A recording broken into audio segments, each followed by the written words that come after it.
Breaking news United nations వేదికగా మరోసారి పాకిస్తాన్ తన పరువు పోగొట్టుకుంది. ఇంతకీ పరువు ఉంటే కదా పోగొట్టుకోవడానికి వాళ్ళకి ఎలాగూ లేదు, అది వేరే విషయం. బట్ మళ్ళీ ఏం వ్యాఖ్యానించిందనంటే భారత్ని టార్గెట్ చేస్తూ చివరికి అబాస్ పాలైపోయింది. మరోసారి ఇజ్జత్ తీసుకుంది. అక్కడ సింధు జలాల ఒప్పందం పైన యునైటెడ్ నేషన్స్లో ప్రస్తావిస్తూ షహబాజ్ షరీఫ్ వ్యాఖ్యలు చేశారు. అయితే భారత్ ఒప్పందాన్ని నిలిపేయడాన్ని యుద్ధ చర్యగా అభివర్ణించారు షహబాజ్ షరీఫ్. మా నీళ్లను మేము కట్టడి చేసుకుంటే యుద్ధమా? భారత జలాలు సింధు జలాలు అనేవి భారతదేశానికి సంబంధించినవి. ఇన్ని రోజుల పాటుగా భిక్ష వేస్తే అదంతా నిజంగా మాదేనేమో అని చెప్పి భ్రమపడ్డారు. అంతే, మేము వేసిన భిక్షను చూసి ఇదంతా మాదే అనుకున్నారు. కేవలం కంచె మాత్రమే ఇది, దాంట్లో ఉండేటువంటి ఆహారం మొత్తం మాదే. సో అటువంటి నేపథ్యంలో నుంచి ఇప్పుడు షహబాజ్ షరీఫ్ ఏమంటున్నారంటే భారత్ ఈ యొక్క నీటి ఒప్పందాన్ని నిలిపివేయడాన్ని మేము యుద్ధ చర్యగా భావిస్తున్నాం.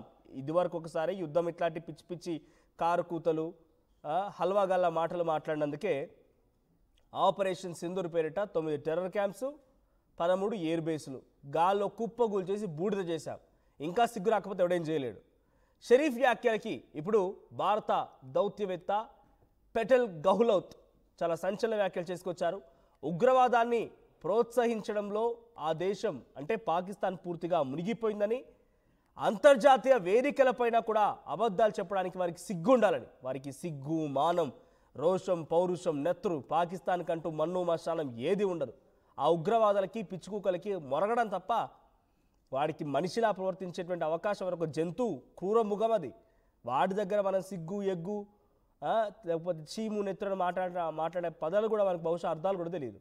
ఇక దశాబ్దం పాటుగా బిన్ లాడెన్కి ఆశ్రయం కల్పించడం ఎవరు మర్చిపోలేదని చెప్పి కూడా పెటెల్ గహ్లోత్ మాట్లాడుకొచ్చారు భారత దౌత్యవేత్త. ఒకసారి డైరెక్ట్గా షహబాజ్ షరీఫ్ వ్యాఖ్యలకి ఇది యుద్ధ చర్యగానే భావిస్తున్నాం, నీళ్ళు నిలిపివేయడం అని చెప్పి ఆయన చెప్పిన తర్వాత భారత దౌత్యవేత్త పెటెల్ Gehlot మాట్లాడుకొచ్చారు.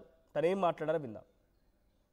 Mr. President, this assembly witnessed absurd theatrics in the morning from the Prime Minister of Pakistan, who once again glorified terrorism that is so central to their foreign policy. However, no degree of drama and no level of lies can conceal the facts. This is the very same Pakistan which, at the UN Security Council on 25th April 2025, shielded the resistance front, a Pakistani-sponsored terror outfit, from the responsibility of carrying out the barbaric massacre of tourists in the Indian Union territory of Jammu and Kashmir. Mr. President, a country long steeped in the tradition of deploying and exporting terrorism has no shame in advancing the most ludicrous narratives to that end. Let us recall that it sheltered Osama bin Laden for a decade, even while pretending to partner in the war against terrorism. Its ministers have just recently acknowledged that they have been operating terrorist camps for decades. It should come as no surprise that once again this duplicity continues, this time at the level of its Prime Minister. Mr. President, this assembly witnessed...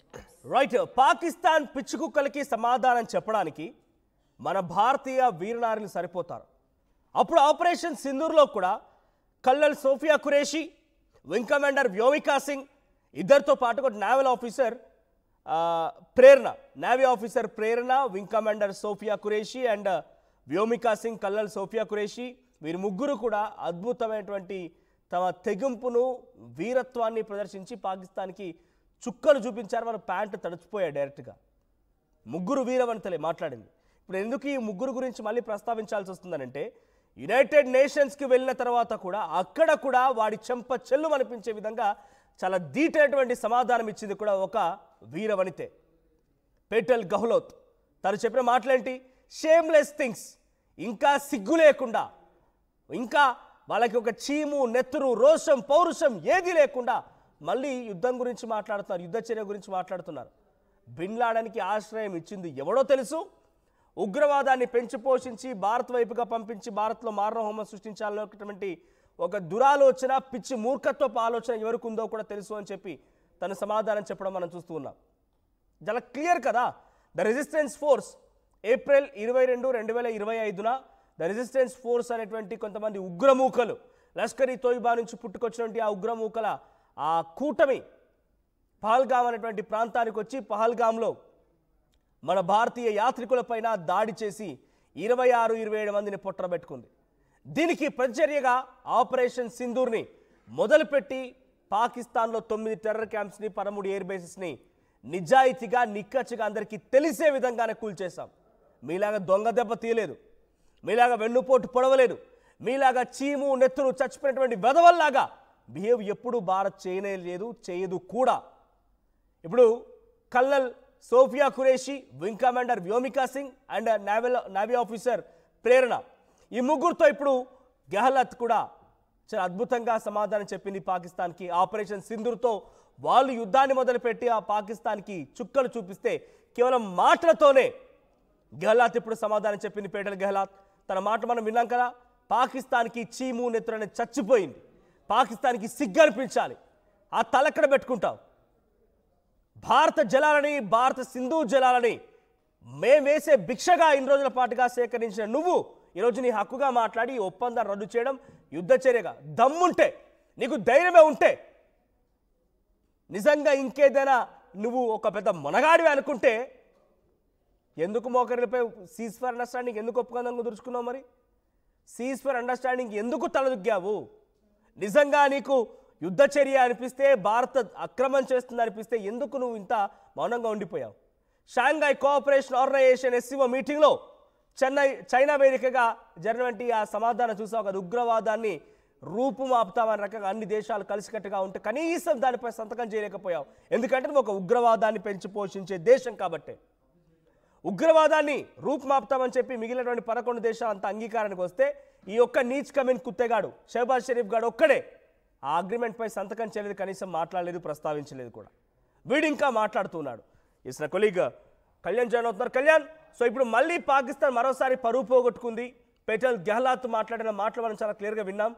so ఇది యుద్ధ చర్యగా భావిస్తామని చెప్పి పాకిస్తాన్ అంటుంటే సిగ్గనిపించాలలా మాట్లాడడానికంటూ కూడా చాలా detail సమాధానం చెప్పింది. So ఇప్పుడు మళ్ళీ యుద్ధ చర్యగా భావిస్తోంది పాకిస్తాన్ అని అంటే అటు అమెరికా ప్రోత్సాహం, టర్కీ ప్రోత్సాహం అని టర్కీ అధ్యక్షుడు ఎర్డోగాన్ కూడా మాట్లాడుకొచ్చారు. భారతదేశం కశ్మీర్ అంశాన్ని భారత్ పాకిస్తాన్ మధ్య సంయుక్తంగా నిర్ణయం తీసుకొని దాని సమస్యను నెరవేర్చాలని చెప్పి, దాని సమస్యను క్లియర్ చేయాలని చెప్పి టర్కీ అక్కడ ప్రెసిడెంట్ కూడా మాట్లాడుకొచ్చారు. అంటే ఇవన్నీ కలిపి పాకిస్తాన్కి బూస్టప్ ఇస్తున్నాయి, పాకిస్తాన్కి ఎనర్జీ వస్తుందో మళ్ళీ యుద్ధం చేయాలనుకుంటున్నాను ఆ రకమైన ఆలోచనతోనే ఈ భాష మాట్లాడింది అనుకోవాలా? రైట్ మనోజ్, మనం చూస్తే నిన్న మొన్న మనం ట్రంప్ తోని ఆసిమ్ మునీర్ అలాగే షహబాజ్ షరీఫ్ వీళ్ళిద్దరు మీటింగ్ లో పాల్గొన్న తర్వాత నాకు తెలిసి వాళ్ళు ఖచ్చితంగా ఇండియాని ఇబ్బంది పెట్టే డెసిషన్స్ తీసుకుందాం అని చెప్పేసి ఇద్దరు అనుకున్నారు. ఒక పక్కన ఫార్మా కంపెనీపై ట్రంప్ 100% టారిఫ్స్ ని విధించామని ఆయన ప్లాన్ చేస్తున్నాడు. వీటిలో టెర్రరిస్ట్ యాక్టివిటీస్ అంటే టెర్రరిస్ట్ యాక్టివిటీస్ కాకుండా వార్ ని డిక్లేర్ చేస్తాం అని చెప్పేసి 1960లో ఒప్పుడు చాలా క్లియర్ గా మనకు ట్రీటీ తీసుకొచ్చింది. ఇండస్ వాటర్ ట్రీటీ అని చెప్పేసి ఈస్టర్న్ రివర్స్ రావి, ప్లస్ అలాగే ఇండస్, జేలం, చెనాబ్ ఇవన్నీ కూడా రావి సప్లాకి సంబంధించిన నీళ్ళు మనం వాడుకుంటాము, ఇండస్, జేలం, చెనాబ్ కి సంబంధించినవి పాకిస్తాన్ వాడుకోవాలి అని చెప్పేసి అన్నారు. 1960 తర్వాత జరిగిన వార్స్ లో కూడా ఎప్పుడు ఈ ట్రీటీని మనం ఎండ్ చేయలేదు, అంటే దీన్ని ఆపలేదు. ఎప్పుడు వాటర్స్ ని కానీ లేకపోతే ఈ ట్రీటీని కానీ సస్పెండ్ చేయలేదు. ఇప్పుడు ప్రస్తుతానికి ఎండ్ చేయలేదు కానీ సస్పెండ్ చేయలేదు. కానీ ప్రస్తుతానికి ఏంటంటే ఈ దాడి తర్వాత ఖచ్చితంగా వీళ్ళు టెర్రరిజం ని పెంచి పోషిస్తున్నారని ప్రూఫ్స్ అన్ని తీసుకొని మనం ఇంటర్నేషనల్ మీడియాలో అన్ని కంట్రీస్ కి కూడా చెప్పిన తర్వాత కూడా అంటే ఒకవైపు టర్కీ, మరోవైపుగా అమెరికా, రెండు దేశాలు కూడా వెన్నుదన్నుగా నిలబడుతూ ఉన్నాయి. యుఎన్ వేదికగా టర్కీ మాట్లాడడం, మీరు అంటున్నట్టుగా నేను ఆసిమ్ మునీర్ అండ్ షహబాజ్ షరీఫ్ ఇద్దరు కూడా భేటీ అవడం, ఇవన్నీ కూడా వారి మధ్య కొంత అండర్స్టాండింగ్ కుదిరింది అనుకోవాలా? పాకిస్తాన్ మరింతగా ఎనర్జీ ఇచ్చి బూస్టప్ ఇచ్చి భారత్పై యుద్ధానికి మళ్ళీ దింపుతున్నారు రెండు దేశాలు కలిసి? ఖచ్చితంగా అనుకోవచ్చు మనోజ్. ఎందుకంటే మనం ఆ మీటింగ్ తర్వాత కూడా ఇదే డెసిషన్ వాళ్ళు తీసుకున్నారు. నేను ఫైనాన్షియల్ గా, ఎకనామిక్ గా నేను ఇబ్బంది పెడతానని ట్రంప్ డెసిషన్ తీసుకున్నాడు. టారిఫ్స్ వేయడం స్టార్ట్ చేసిండు. అలాగే పాకిస్తాన్ కి సంబంధించిన ప్రైమ్ మినిస్టర్ షహబాజ్ షరీఫ్ కానీ ఆసిమ్ మునీర్ కానీ మేము వార్ ని డిక్లేర్ చేస్తాం, సస్పెండ్ చేస్తాం, వాళ్ళ ఎకానమీని ఏదో రకంగా దెబ్బతీయ వార్ అనేది మన షేర్ మార్కెట్స్ కావచ్చు, మన ఎకానమీ కావచ్చు, దానికి సిచ్యువేషన్స్ అనేది చూపిస్తారు. కాబట్టి 80th యుఎన్ జనరల్ అసెంబ్లీలో చాలా క్లియర్ గా ఏం చెప్తున్నాడు, unilaterally suspending the treaty calling it a violation of international law. International law కి అసలు ఇండస్ వాటర్ ట్రీటీకి సంబంధం లేదు. వరల్డ్ బ్యాంక్ మార్క్ ట్రీటీ చేసినప్పుడు మూడో దేశం కానీ యునైటెడ్ నేషన్స్ కానీ దీంట్లో ఏ మాత్రం దీంట్లో ఇన్వాల్వ్మెంట్ ఉండదని చెప్పారు. దీన్ని ఎప్పుడైనా మనం సస్పెండ్ చేయొచ్చు అన్న క్లాజ్ కూడా ఉంది. ఆ క్లాజ్ ఉన్నా కూడా it represents N act of war అని చెప్పేసి షహబాజ్ షరీఫ్ చెప్తున్నాడు. అంటే వార్ డిక్లేర్ చేస్తున్నాము, మేము మిమ్మల్ని ఇబ్బంది పెట్టే ప్రయత్నం చేస్తాము. గతంలో కూడా నేను ఇలాంటి స్టేట్మెంట్ ఏం చేశాడు, ఒక ఒక చెత్తని మోసుకెళ్లే ఒక ట్రక్ వచ్చి మర్సిడీస్ బెంజ్ ని గుద్దుతే ఎలా ఉంటుందని కంపేర్ చేశాడు. ఇండియా అనేది ఒక మర్సిడీస్ బెంజ్ అని చెప్పుకొచ్చాడు. మీకే గీతలు పడతాయి, మీదే డ్యామేజ్ అవుతుంది అని చెప్పేసి. అంటే న్యూక్లియర్ వార్ ని కూడా ఆ మధ్యక్షంలో మనం చూస్తే సో మొత్తంగా యునైటెడ్ నేషన్స్ వేదికగా మళ్ళీ షహబాజ్ షరీఫ్ పరువు పోగొట్టుకున్నాడు. దీనన్నిటికీ ఒక కారణం కూడా ఇండైరెక్ట్ గా కనబడుతోంది. ఏంటంటే డొనాల్డ్ ట్రంప్ యొక్క ప్రోత్సాహమే. మొన్నటి వరకు ఈ ఒప్పందానికి సంబంధించి చాలా క్లియర్గా వన్ థింగ్ ఒకటి మీకు చెప్పాలనుకుంటున్నాను. సింధు జలాల ఒప్పందం జరిగింది, భారత్ పాకిస్తాన్ మధ్యవర్తిత్వం వహించింది వరల్డ్ బ్యాంక్. సో ఇక్కడ ఎవరి మూడో వ్యక్తి ప్రమేయం లేనేలేదు, ఎవరు మధ్యలోకి రాలేదు. ఇన్ఫ్యాక్ట్ అమెరికాకి లేకపోతే ఇతర దేశాలకి మెక్సికోకి మధ్య ఉన్న ఒప్పందం అది కొలాప్స్ అయిపోయింది, అది ఎప్పుడో కొలాప్స్ అయిపోయింది. చైనాకి ఇంకో దేశానికి ఉన్నటువంటి ఒప్పందం కూడా కొలాప్స్ అయిపోయాయి, వారి మధ్య ఆ ఒప్పందాలు లేవు. But will still stand on our words. మనం ఒప్పందంలో వాళ్ళతో పాటుగా మనం వాళ్ళకు నీళ్ళు ఇవ్వాలి, కొంచెం చచ్చిపోతారు వెదవరు ఈ పిచ్చి కుక్కలని చెప్పి నిర్ణయం తీసుకున్న రోజు వరల్డ్ బ్యాంక్ ప్రమేయంతో వరల్డ్ బ్యాంక్ ఒప్పించడంతో ఆ రోజు పాపునటువంటి ప్రధానమంత్రి నిర్ణయం తీసుకుంటే అప్పుడు సింధు జలాలలో కొంత వాటా వాళ్ళకి ఇస్తామని చెప్పి ఒక 3 నదుల గురించి ప్రస్తావించుకొచ్చారు. ఆ తర్వాత కొన్ని రోజుల పాటుగా ఆ రకంగా ఎన్ని ఇబ్బందులకు గురి చేసినా, ఎన్ని యుద్ధాలు వచ్చినా, ఎమర్జెన్సీ వచ్చినా తర్వాత సీజ్ ఫర్ అండర్స్టాండింగ్కి వచ్చింది వాళ్ళే. ఆపరేషన్ సింధూర్ మనం చేసిన తర్వాత సీజ్ ఫర్ అండర్స్టాండింగ్ వచ్చింది వాళ్ళే. సీజ్ ఫర్ అండర్స్టాండింగ్ కాల్పేరు మనం అండర్స్టాండింగ్ వచ్చింది వాళ్ళే ఒప్పుకున్నారు. ఏకంగా ఇషాక్ దార్ విదేశాంగ మంత్రిత్వ శాఖ అధికారి ఇషాక్ దార్ ఒప్పుకున్నాడు, ఖ్వాజా ఆసిఫ్ ఒప్పుకున్నారు, అక్కడ రక్షణ శాఖ మంత్రి వీళ్ళందరూ ఒప్పుకున్న తర్వాతే మనం కూడా సరే పోనీలే ఈ పిచ్చి కుక్కలు వదిలిపెడదామన్నట్టుగా వదిలేసాం. 9 టెర్రర్ క్యాంప్స్ని 13 ఎయిర్ బేస్లను కుప్ప కూల్చిన తర్వాత వదిలేసాం. ఇక పోతే పోనీలే అనుకునే పరం ఎక్కడి దాకా దారితీస్తుందంటే ఆ టర్కీ వెదవ ఎడ్డగాలు వచ్చేమో కశ్మీర్ సమస్యని తీర్చాలని చెప్పి వాడు మాట్లాడతాడు. అనవసరమైన పిచ్చి కుక్క, వాడి సమస్యను వాడు తీర్చుకోలేడు, మన దగ్గరకు వచ్చి ఏడుస్తున్నాడు వివరవ.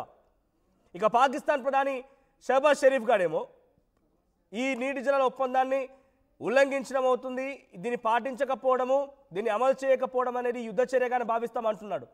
వెంట్రుక్ కూడా పీకేలో చాలా స్పష్టంగా అయిపోయింది. ఇక పాకిస్తాన్ అంటే ఏదో పెద్దగా పీకి కట్టలు కట్టనే పరిస్థితి లేదు. పాకిస్తాన్ పని అయిపోయింది. గట్టిగా మళ్ళీ భారత్ కనుక తలుచుకోగలిగితే పాకిస్తాన్ని ముక్కలు కాదు కదా కనీసం యాష్ బూడిద కూడా దొరకదు, అటువంటి పరిస్థితి రాబోతోంది. పదే పదే అమెరికా లాంటి డొనాల్డ్ ట్రంప్ సహకారంతోనో, టర్కీ లాంటి ఎర్డగాన్ సహాయంతోనో, వీళ్ళ సహాయంతోనో, వీళ్ళు ఇచ్చేటువంటి వీళ్ళ ప్రోత్సాహంతో వాపును చూసి బలుపు అనుకొని ముందుకు వెళ్తే డెఫినెట్గా పొరపాటు పడ్డట్టే. ఓ colonel Sofiya Qureshi, wing commander Vyomika Singh, navy officer Prerna, ఇప్పుడు దౌత్యవేత్త అనేటువంటి గెహ్లాట్, వీళ్ళందరూ కూడా వీర వనితలు. వీళ్ళ మాటలకి వీళ్ళ దాటిగా తట్టుకోలేకపోతున్నావు, ఇంకా నువ్వు భారత్తో పోరాడతావా? పిచ్చుకుక్క వేషాలు ఇవన్నీ కూడా. సో ఇకైనా పద్ధతి మార్చుకోకపోతే పాకిస్తాన్ అంతకంతకు రుచుడక తప్పదు. మళ్ళీ యునైటెడ్ నేషన్స్ వేదికగా పిచ్చి వ్యాఖ్యలు చేస్తూ షహబాజ్ షరీఫ్ మరోసారి మాట్లాడిన మాటలు మళ్ళీ భారత్ ఆత్మగౌరవాన్ని, భారత్ యొక్క సహనాన్ని పరీక్షిస్తున్నట్టుగానే ఉన్నాయి. డెఫినెట్గా అంతకంతకు భారత్ మళ్ళీ సమాధానం చెప్పే అవకాశం ఉంది. మీకు నీటి చుక్క కాదు కదా కనీసం, I'm sorry to tell this, నేను న్యూస్ రూమ్లో ఉండి మాట్లాడడం కొంత తప్పేమో, బట్ నేను మీ అందరికీ అర్థం కావడం కోసం చెప్తాను. కనీసం మా భారతీయులు పోసినటువంటి ఆ మలాన్ని టాయిలెట్ కూడా మీ వైపు రానియం. అంత గలీజ్ వదవాలి మీరంతా కూడా. సో మీ అభిప్రాయం ఏంటి? మళ్ళీ సింధు జలాల నీళ్ళని వాళ్ళకి అడుగుతూ ఉన్నారు. సింధు జలాల నీళ్ళని పాకిస్తాన్కి ఇవ్వాలని మీరు అనుకుంటున్నారా? మీ అభిప్రాయం ఏంటి? కామెంట్ చేయండి. ఒకసారి మళ్ళీ పటేల్ గెహ్లాట్ ఏం మాట్లాడారో చూద్దాం. Conceal the facts. Mr. President, this assembly witnessed absurd theatrics in the morning from the Prime Minister of Pakistan, who once again glorified terrorism that is so central to their foreign policy. However, no degree of drama and no level of lies can conceal the facts. This is the very same Pakistan which, at the UN Security Council on 25th April 2025, shielded the Resistance Front, a Pakistani-sponsored terror outfit, from the responsibility of carrying out the barbaric massacre of tourists in the Indian Union territory of Jammu and Kashmir. Mr. President, a country long steeped in the tradition of deploying and exporting terrorism has no shame in advancing the most ludicrous narratives to that end. Let us recall that it sheltered Osama bin Laden for a decade, even while pretending to partner in the war against terrorism. Its ministers have just recently acknowledged that they have been operating terrorist camps for decades. It should come as no surprise that once again this duplicity continues, this time at the level of its Prime Minister.